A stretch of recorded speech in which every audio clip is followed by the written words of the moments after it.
Okay, you're trying to figure out shine. You want to know, how do you create shine in your hair? Gotcha. Well, you're probably one of two types of people. Either one, you want to know right now, how do I get shine on my hair the easiest way possible? What products can I use? What are the simple steps, right? I get you. A lot of people think that way, and that's fine. But you might be the person that's wondering, how do I get the answers that, well, not everybody's talking about? This video is going to talk about a lot. We are going to dive deep into the topic of hair shine.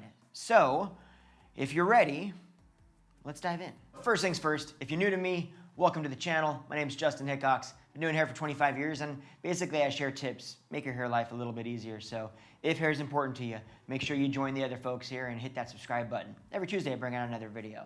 But anyway, let's dive into, well, let's not dive in. Let's get used to the water before we hit the deep end. So one way is going to your salon and actually having them do something that they would call a gloss. There's a lot of different names for it. Different salons call it different things. But essentially what happens is they would apply a gloss, a clear coat, if you will, to your hair, much like they would apply a color blend. Now, the benefit to this is that you don't have to do this every day. This is going to last a few weeks for you, and it's going to give you some nice shine. The con is it's a salon service, so you have to go in to have it done. There is obviously an associated cost with that. And if you like that really super bright white look in your hair and you have any concerns about having a little bit of a yellow hue to it, it may not be the best option for you. Okay, so my next tip is A, easy, B, better yet, it's totally free, and it actually works. So your head has what we call sebaceous glands, and these glands would actually produce the sebum. Why is that such a gross name? Like, am I the only one that feels like sebum is a gross name for oil? I'm definitely just gonna call it oil. Okay, your sebaceous glands produce the oil in your hair. One way to create more oil, which will also create more shine, is simply rubbing your scalp. Now, I don't mean like a rub, I mean a massage. Get into your scalp in the shower and massage it. Doing that is gonna stimulate blood circulation, which is great for your hair growth, but it's also gonna stimulate the sebaceous glands, which are gonna help secrete more oil and therefore give your hair more shine. So, yes, oil glands, more shine. Sebum's gross. Just saying. Okay, so my next tip is about shampoos. Clarifying shampoos, and if you're unaware of what a clarifying shampoo is, it's a strong shampoo built on purpose to strip the hair of any oil or any buildup or any grime that your hair has in it. So how do you know if you're even using a clarifying shampoo, right? Not all shampoos say clarifying on the bottle. Well, here's an easy way to tell if your shampoo is very stripping. If you shampoo, rinse the shampoo out, and then feel your hair and rub your hair, and if you hear that kind of squeaky clean sound or it feels kind of squeaky clean, the potential is high that it is stripped of all of your natural oils, and that particular shampoo is stripping out more than you need to be stripping out on a day-to-day basis. So be very aware of that. You do not want to use a stripping shampoo or a clarifying shampoo too often. Okay, so my next tip is about actual shining products, things that you can buy in the store, apply topically, and get some immediate shine right after you style your hair. Come with me. So when we're talking about these types of products, we have to understand that there's a few different kinds of these products. First of all, the amount of oil base in them is going to change the way they add shine and the way that we should be applying them. Now, if you take a look at this one, what you're going to see is this is more of a clay. This is a little bit less greasy or oily, and therefore, it's typically speaking, it's going to give us a little less shine, but a little bit more control. So the way we're going to actually apply this, and I want to show you how to apply these different products to hair because it does change, is we're going to start with our amazing model here. And her, you're going to start at the ends. You're not going to be working these through the roots yet, so you're going to start at the ends, and you're going to get some of that product just off of your hands, okay? Now, one way that I like to do this in the salon is I actually like to tilt my hands like this because what happens is if I bend my fingers, most of the surface area for my product is in the palm of my hand, and therefore, by doing this, I'm creating a little bit of a space between the roots and the most of the product, and therefore, when I go like this, I'm just getting that product on the ends. So I would do this, and I work that through those ends so that you can get some movement. Then once you have less of it on your hands, because this has less oil base and it's less of a shining product and more of a textural product, it's gonna give us some shine, but I can get in and work this through the roots and not have to worry so much about it laying my hair flat. As you can see, we can still encourage a lot of texture and movement in this, right? This has a good amount of control. So one thing to know is that when you're using a product that has less of an oil base, it's gonna give you less shine, it'll give you more control, you can get it through the roots, still apply less to the roots, start by getting it through the ends first. Now, moving on to the next one, a lot of times you'll see something kind of in between the last product and like a straight oil. And this tends to have a little bit more shine in it, but it also has a higher potential of weighing hair down. So we want to be careful about how we apply this. In this scenario, very much I'm going over the ends, and I'm not going to go through and really work this through the scalp. It can take out a little too much of the volume out at those roots, but you'll see that it has an ability, because it's not totally oil-based, it has the ability to give texture and movement and still give it a good amount of shine. Now, that takes us into our last product, and these are the oils. And what's interesting about these is these tend to be just oil, flat out oil based. They look like almost like a cooking oil, right? Now, this is gonna give it a lot of shine, but we really wanna be careful about how we apply this.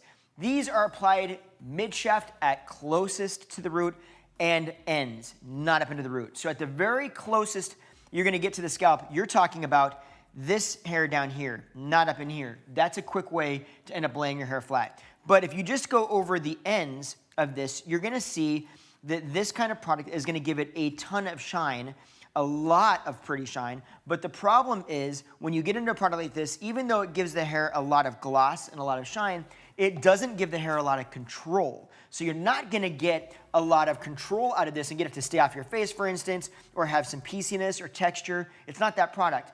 That's what these two products are for. This is just to give it shine at the very end. Okay, so now is where we start talking about the deeper stuff. If you're just looking for the simple, quick answer, then you can probably just bounce now. But if you're ready to dive in for the serious stuff, the stuff that people really aren't talking about as much, all right, let's dive into the deep end. Okay, if we're taking a deep dive, we're gonna start talking about hair health, because at the end of the day, if we're not focused on hair health, we're really not focusing on shine, because brittle, breaking hair isn't shiny, right? So let's talk about stress. Emotional stress is hard on our body. I hope we all know that by now. It's hard on every part of us. But what we have to understand is that our hair doesn't grow from the ends. It grows from the scalp. And with that said, it means that emotional stress and what's going on inside has a huge impact on what we're seeing on the outside. For instance, if you've never heard about it, there's something called telogen effluvium. I don't know if I'm pronouncing that right. I'm not that smart. But nonetheless, what this can do is actually push hair follicles into what we call a resting stage.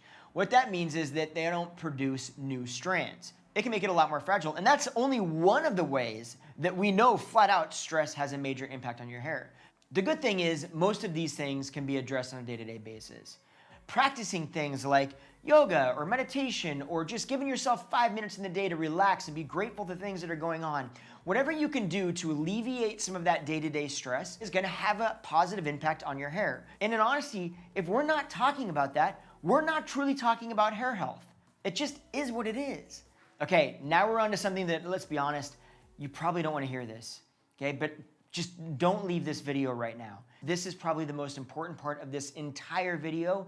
This is where I really want you to listen and hear me. And I'm gonna give you a lot of insight in this tip. We're gonna talk about nutrition. I know, just follow me. It's, in my opinion, honestly, one of the most important things that just people aren't talking about when it comes to hair. But as I said before, hair grows from inside, not from the ends. And that means how we feed our body is directly impacting how our hair looks, how strong it is, and guess what? How shiny it is. So there are many vitamins and nutrients that our hair absolutely needs, and it's very easy to be deficient in many of these. So I'm gonna break down some of the vitamins that are beneficial to your hair so that you can at least know what to pay attention to. First of all, vitamin A. Now, vitamin A is important to your hair because your hair needs it to stay moisturized. And vitamin A also helps the skin glands to create more sebum, again, that gross word, more oil, and oil moisturizes the hair. Now, with that said, too much vitamin A can be dangerous, so you wanna make sure that you're paying attention to not getting too much. Oddly enough, vitamin A has actually been shown to contribute to hair loss, so pay attention there, but it's also still important to overall hair health. Now, vitamin B helps carry oxygen and nutrients to the scalp, which also aids in hair growth. So vitamin B is also something you want to pay attention to. We also need vitamin C. Now, vitamin C is important for a host of different reasons, but the body needs it to create a protein called collagen. And essentially, collagen is an important part of the hair structure. So it's really important that we have enough of that to help produce that. It also helps your body to absorb iron, and iron is absolutely necessary for hair growth. Iron is a huge deal, so definitely pay attention to that too. We don't know quite so much about vitamin D's actual role in hair growth, but one form of hair loss has been linked to deficiencies in vitamin D, and studies have shown that most people don't get enough of it. So to me, it would be a good idea to take a look at it and just to see how much you're actually getting in on a day-to-day basis. Vitamin E is similar to vitamin C in that they both are antioxidants. They boost hair growth. There was actually a study done that showed people with hair loss experienced a 34.5% increase in hair growth after supplementing with vitamin E for 8 months. That's a pretty substantial increase. So, point being, vitamin E, watch it. Now, obviously protein, since hair is made up of collagen, which is a protein, is obviously important for hair growth. Now, in the States, typically we don't see really a deficiency when it comes to protein. It is something to be aware of, so I wanted to make sure to share it with you. Now, keep in mind that all of that stuff, when we break down nutrition, obviously defer to better judgment. If there's any deficiencies or any concerns or anything like that, speak to a medical professional. I'm just giving you insight as to what vitamins are important for hair and why they're important. That's it. Now you know. Okay, so the next thing we need to talk about is exercise. Yeah, the real ugly topic. But let's be honest, we all know by this time how important exercise is. Moving our body, getting the blood circulation going, right? Releasing serotonin, all of the things that are important to our mental health and to our physical health. It's really powerful, but very underutilized, and people don't talk about it. So I want to share it with you. If we're truly talking about adding natural, long-lasting shine, we have to be talking about the conversation of health. And health isn't just about eating healthy, it's also about moving our body, it's about mental health. So I don't think it's fair to really be talking about this without saying all of it, even the not fun stuff. I don't want to wake up at 5:30 every morning to work out, but I do because I know that my body needs to move, and I know that I need to get that serotonin release. I know that it helps me think more clearly, it helps me be more healthy, it helps my body function better, and all of those things, the de-stressing, all of that stuff is gonna mean that I'm in better health. And if I'm physically, emotionally in better health, my hair is gonna be in better health too. Guess what that means? It's gonna be shinier, it's gonna react better, it's gonna be stronger, it's gonna be healthier. Okay, now is the time that you need to go watch one of these two. Why? Because I have 2 dogs. See them? They're cute, right? Oh, look at those faces. When you watch those, you feed these. So feed these, they're hungry. Oh, hungry puppy. Hungry.